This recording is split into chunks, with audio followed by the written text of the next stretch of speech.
एक 70-75 वर्षाची आजी पैशाचं गाठोडं घेऊन बँकेमध्ये गेली आणि साहेबांना म्हणे, साहेब हे पैसे एवढे बँकेत टाकावं माझे. साहेब म्हणले किती? आजी म्हटली 20 लाख. साहेब आश्चर्यचकित झालं, 20 लाख? वय वर्ष 80. म्हटली मग?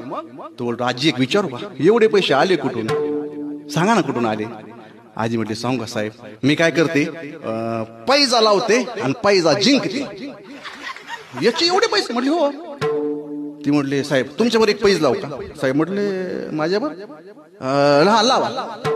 साहेबाला वाटलं आता पैसे कमवण्याचे चान्स आहे, लावा पैज. आजी म्हटली, साहेब तुमच्या डोक्यावरती जे केस आहेत ना, ते तुमचे ओरिजिनल केस नाहीत, तो तुम्ही विक घातलाय.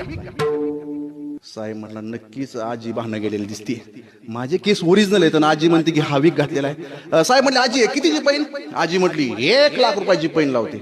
साहेब म्हटला, काय हरकत नाही, 1 लाख रुपयाची पैन लागली.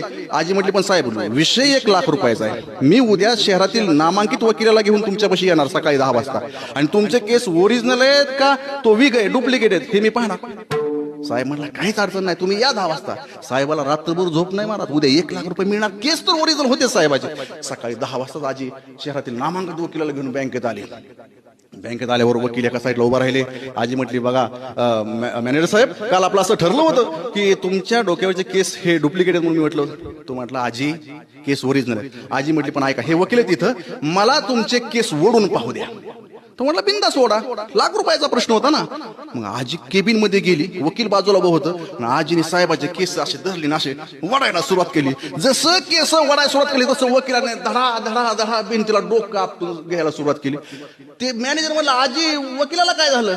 आजी म्हणली, मी काल वकिलाबरोबर 4 लाखाची पैज लावली होती की उद्या सकाळी 10 वाजता बँकेत जाऊन साहेबाचे केसच उकडणार. आता ती त्याच्यासाठी म्हणजे डोकं आपटून घेते, त्यातलेच 1 लाख तुम्हाला द्यायचे. महिलांचा नाद करायचा नाही महाराज.